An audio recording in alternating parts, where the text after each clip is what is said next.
O Ramagem está lá nos Estados Unidos, a gente já falou sobre isso, mas ele deu uma entrevista muito longa aqui na timeline explicando o porquê que ele foi para lá. E, bom, o motivo a gente já sabe, né? A perseguição judicial no Brasil. O caso lá do Alexandre de Moraes não tem mais justiça atuando, é uma questão mesmo de perseguição clara, né?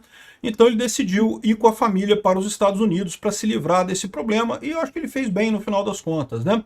Agora, a curiosidade é lógico, ele não falou sobre como ele foi, né? Segundo a Polícia Federal, ele teria ido por Bela Vista, em Roraima. Olha que coisa curiosa, né? Uma rota de caminho que eu não imaginei. Tinha sido falado que ele saiu do Brasil, pegou uma rota de carro de 4 horas atravessando para um outro país e de lá tinha ido para os Estados Unidos. Eu imaginei que teria sido no sul, né? Ido para Argentina, Uruguai ou Paraguai, que é uma rota que algumas pessoas já tentaram, né? Agora, aparentemente não, ele foi pelo norte, né? Curioso isso daí. Vamos falar sobre essa entrevista do Ramagem aqui, os motivos que ele deu e quais são os planos dele por lá, né? Pois bem, eu não vou nem entrar no assunto de todos os absurdos que aconteceram no processo do Ramagem, porque se repete aí, né? Vocês sabem, a maior parte das coisas que acusam ele de ter feito na ABIN, ele já tinha saído da ABIN, foi na época que ele já estava candidato a deputado federal, e ganhou para deputado federal, então ele já tinha saído da ABIN, então, mas foi acusado do mesmo jeito, e não sei o que lá. O processo dele é mais um desses processos absurdos que só se justifica pela perseguição mesmo que o Alexandre de Moraes quer fazer contra a direita a qualquer custo aqui no Brasil, né? Então ele fez o certo, não ia ter justiça aqui no Brasil, tá todo mundo vendo como é que o que está acontecendo aqui no Brasil, e ele teria ido, né? Segundo diz aqui o Globo, a reportagem aqui, eu vou deixar esse link aqui na descrição do vídeo, da entrevista completa do Ramagem lá para a revista Timeline. Ele fala por 5 horas aqui, falou um monte de coisa e explicou toda a situação e coisa e tal. Mas aqui tem o resumo, né? Ele diz que está seguro nos Estados Unidos com a anuência do governo americano, isso é uma coisa importante, ou seja, o risco dele sofrer uma deportação é mínimo nesse momento. É lógico, ele tem que considerar que as coisas podem mudar, tá? Como eu falei para vocês, né? É possível imaginar uma situação em que, quando o Trump sair do governo lá nos Estados Unidos, que talvez o próximo governo americano não seja tão amistoso com a direita brasileira, né? É lógico, mesmo que o Trump não pode se reeleger mais em 2028, né? Mas ele vai tentar fazer o sucessor, pode ser o Marco Rubio, pode ser o Vance, pode ser uma outra pessoa qualquer, né? Tá longe ainda a eleição de 2028, mas certamente existe o risco, eu acho que não acontece, mas existe o risco dos democratas voltarem. Mas, de qualquer forma, é aquilo que eu falo para vocês. Já está mais do que claro para todo mundo, inclusive lá nos Estados Unidos, que está havendo perseguição aqui no Brasil, né? A imprensa brasileira continua fingindo que não, que não está havendo perseguição. Eles colocam aqui, quer ver?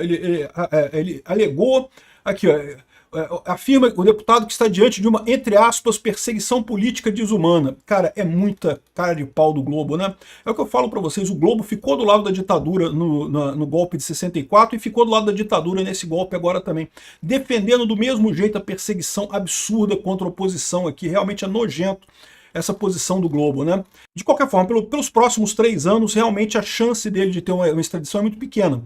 Mas lembra, mesmo depois disso, né, com esse histórico do Alexandre de Moraes, eu diria que muito pequena a chance dele ser extraditado mesmo depois, né? É lógico, existe a chance pelo fato de que ele já é uma pessoa condenada, é diferente do caso do Alan dos Santos e do caso do Oswaldo Eustáquio, que eram pessoas que estavam sendo acusadas ainda, e portanto a prisão delas era prisão preventiva, como eu falei para vocês, é mais difícil países fazerem extradição em caso de prisão preventiva, mas lá nos Estados Unidos eu estou para dizer que eu acho pouco provável que haja deportação, né? Enfim, o deputado deixou o país em meio à condenação no desenvolvimento da trama golpista e coisa e tal. E o que está curioso aqui é o seguinte, ele falou o seguinte, olha só, ele afirmou que está seguro nos Estados Unidos com a anuência do governo americano. Isso é uma coisa importante, porque o Ramagem é um cara muito ligado à inteligência brasileira, né? Ele tem muita informação aqui do governo brasileiro. E isso pode vir a ser muito útil, no final das contas, numa futura intervenção americana aqui no Brasil para acabar com a ditadura do Alexandre de Moraes. Há essa possibilidade realmente, né? É lógico que eu não iria ficar no Brasil com minhas filhas me vendo ser preso sem ter cometido crime nenhum e sofrendo diante de uma ditadura. Hoje estou seguro aqui nos Estados Unidos com a anuência do governo americano. Essa perseguição contra mim é grave, a gente só vai tomar ciência dos porquês disso ao longo do tempo, né? Durante a entrevista, Ramagem também afirmou que havia uma equivalência entre a situação do Bolsonaro no Brasil e o que aconteceu com Donald Trump. Eu não tenho dúvida nenhuma, é lógico que sim. É lógico que tentaram fazer a mesma coisa com o Trump lá nos Estados Unidos, mas felizmente lá a justiça funciona melhor do que aqui. Aqui a justiça foi sequestrada pelo Alexandre de Moraes e é a situação que a gente vê, né? A fuga para os Estados Unidos teria acontecido depois de ele apresentar um atestado médico na Câmara no dia para o período de 9 de setembro a 12 de dezembro. De acordo com informações da TV Globo, a Polícia Federal apura se ele atravessou a fronteira de carro a partir de Boa Vista e a partir daí se deslocou para os Estados Unidos. Olha que coisa curiosa, né? Porque quando falou que ele tinha saído de carro do Brasil e pego um avião para um avião comercial, um avião comum comercial para os Estados Unidos, todo mundo pensou nos culpados de sempre, né? Que seria Uruguai, Paraguai ou Argentina, né? É relativamente rápido, realmente é muito fácil você atravessar a fronteira aqui de carro, né? Aqui a fronteira do Uruguai, por exemplo, tem várias cidades aqui, que a cidade aqui, ó, é a mesma cidade, que a fronteira passa no meio da cidade.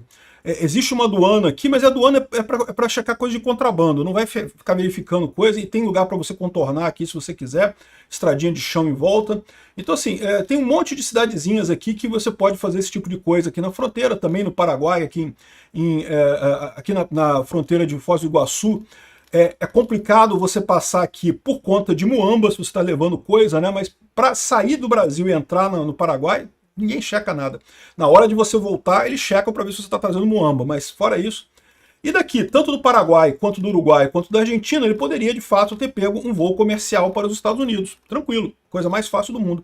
Mas para pensar, aqui em Boa Vista, a coisa é mais complicada, né? Será que ele foi de Boa Vista até Georgetown, e de Georgetown pegou um avião para os Estados Unidos? Será que é isso? Porque é uma viagem longa, tá? Isso aqui é muito longa, essa viagem aqui. E por outro lado, pela Venezuela seria mais complicado ainda, porque pela Venezuela, aqui, de Boa Vista só tem essas opções, ou você vai pela Guiana ou vai pela Venezuela, não tem outro estado que você possa, outro país que você possa entrar por aqui, né? É verdade, tem alguns aeroportos aqui bem na fronteira, ele poderia ter atravessado essas fronteiras aqui, essas fronteiras são realmente muito fáceis de atravessar, e talvez fretado um aviãozinho em algum lugar aqui, ó, nessas cidadezinhas aqui, aqui, ó, Santa Helena de Uariem, aqui, ó, Santa Helena de Uariem, tem uma pista aérea aqui, ó. Não tem voos comerciais aqui para os Estados Unidos, mas aqui é tão perto dos Estados Unidos que você pega um aviãozinho, né, um jatinho particular, pega um táxi aéreo e vai para lá. Isso é uma possibilidade realmente. Agora, a Venezuela tem o problema das relações com os Estados Unidos, né? Será que um avião saindo da Venezuela entraria fácil nos Estados Unidos?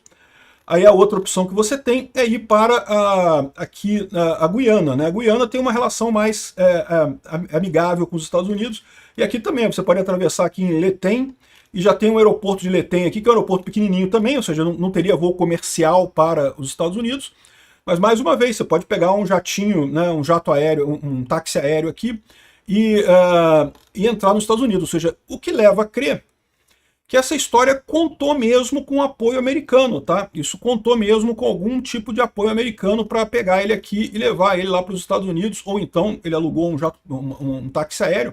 Mas, de novo, um táxi aéreo para fazer uma viagem até os Estados Unidos aqui, né? Teria que ter alguma conivência do pessoal lá, né? Enfim, o importante é que ele está lá, ele está bem. Aparentemente, ele foi sozinho. Aí depois disso, a esposa dele, né, aqui está ele falando, aqui ele fez uma declaração também, falando que está em segurança, não recuarei diante da ditadura de toga, eu vou continuar lutando pela liberdade, pela verdade, pela liberdade, pela proteção e prosperidade da família brasileira. Eu também tenho certeza, cara, essa questão toda que a gente está passando aqui no Brasil, isso é temporário, nenhuma ditadura se mantém por muito tempo. Por mais que a esquerda tente calar o povo brasileiro, não vão conseguir calar. Então é importante mesmo o Ramagem estar lá, isso é uma força muito, ele pode ajudar muito por lá, né? A Rebeca Ramagem, que é a esposa dele, foi de avião em linha comercial, então parece que a esposa e as filhas pegaram um avião normal, isso aí não é problema, porque ela, né, não tem problema nenhum, não tem nada contra ela. Então tem aqui a imagem dela chegando lá no aeroporto, encontrando ele lá, ela e os filhos e as filhas, né, encontrando com o pai lá no aeroporto. Olha só que beleza, que bacana, a família se reunindo lá, né? Eu não sei qual aeroporto é esse daqui, mas deve ser ou de Miami ou ali de Fort Lauderdale, né? Então, mas aí ela né, é tranquilo de ir, é só pegar o avião aqui, o avião comercial, ele que deve ter feito esse caminho aí mais complicado para sair do Brasil, né? Então, Excelente notícia isso, que bom que ele está em segurança com a família dele lá, já está há algum tempo, né? O pessoal aqui tá chorando também com a questão, qual a chance dos Estados Unidos extraditarem o Ramage, né? Não faria muito sentido. Nesse momento, certamente não faria nenhum sentido, tá? Lembra também que é o seguinte, isso daqui é uma coisa de mais de justiça do que do executivo. Então, é difícil extraditarem ele exatamente porque tem toda essa marca do Alexandre de Moraes como um juiz suspeito, como um juiz sancionado, um juiz que tem violado direitos humanos aqui no Brasil. Já está patente para todo mundo essa perseguição aí fora, né? É lógico que você pode imaginar que num futuro governo democrata que isso pode ser revertido, mas eu não acredito que isso aconteça tão rapidamente quanto o pessoal está pensando que vai acontecer. O Alexandre de Moraes e muita gente da esquerda aqui no Brasil tem essa expectativa. Não, é só aguentar 3 anos de governo Trump que depois resolve. Eu não acredito nisso não, tá? Até porque o Alexandre de Moraes tem dado provas e mais provas de que não tá nem aí para nada e vai continuar as arbitrariedades dele todas, usando os brasileiros como reféns da arbitrariedade dele, né? Então, e lembra, também, o último passo da extradição é que envolve a decisão do executivo, né? Então tem esse papo também. Se ele foi lá para os Estados Unidos como um agente de inteligência brasileiro, né, com algum benefício no governo americano, aí que ele não vai ser extraditado de forma nenhuma, né? Aí esquece, não vai existir isso. Os Estados Unidos negou a extradição do Alan dos Santos, a gente sabe disso, mas como eu falei, o Alan dos Santos, o único, entre aspas, crime dele teria sido golpe de Estado por tweet, né? Ele fez um tweet lá que na visão do Alexandre de Moraes era golpe de Estado, né? E o caso do Ramage é mais complicado, ele é acusado de um monte de coisa ali. De novo, não é que, eu também acho que ele está sendo perseguido, evidentemente que ele está sendo perseguido, mas se trata de uma coisa mais embasada, tal como o caso da Carla Zambelli, tem um monte de coisa ali até... quando é só a questão da liberdade de expressão, é mais fácil o juiz chutar a coisa, não vai nem querer saber. No caso dele, vai ter que entrar com uma ação mais elaborada para entender, para explicar o porquê que tem esses problemas todos, né? Um advogado está dizendo aqui que as relações entre o Brasil e os Estados Unidos estão retornando à normalidade. Eu não sei não, está retornando à normalidade. Esse pessoal está colocando a queda do 40% de tarifa americano como se fosse o Trump voltando à normalidade com o Brasil. Eu não estou sabendo disso não, acho que não, mas enfim, vamos ver. Sempre foram parceiros em questões criminais e coisa e tal, mas o Alexandre de Moraes exagerou em errar nesse caso, né? A gente sabe disso, eu tenho falado, os próprios juízes do STF já estavam há muito tempo sacaneando o Alexandre de Moraes, preocupados com o Alexandre de Moraes, porque o Alexandre de Moraes estava cometendo erros demais nesse processo, está ficando muito evidente a perseguição política nesse processo, né? Então vamos ver o que vai acontecer, mas eu acho que o Ramage está seguro lá nos Estados Unidos, acho uma boa saída que ele teve, realmente havia pouca chance dele ter justiça de verdade aqui no Brasil.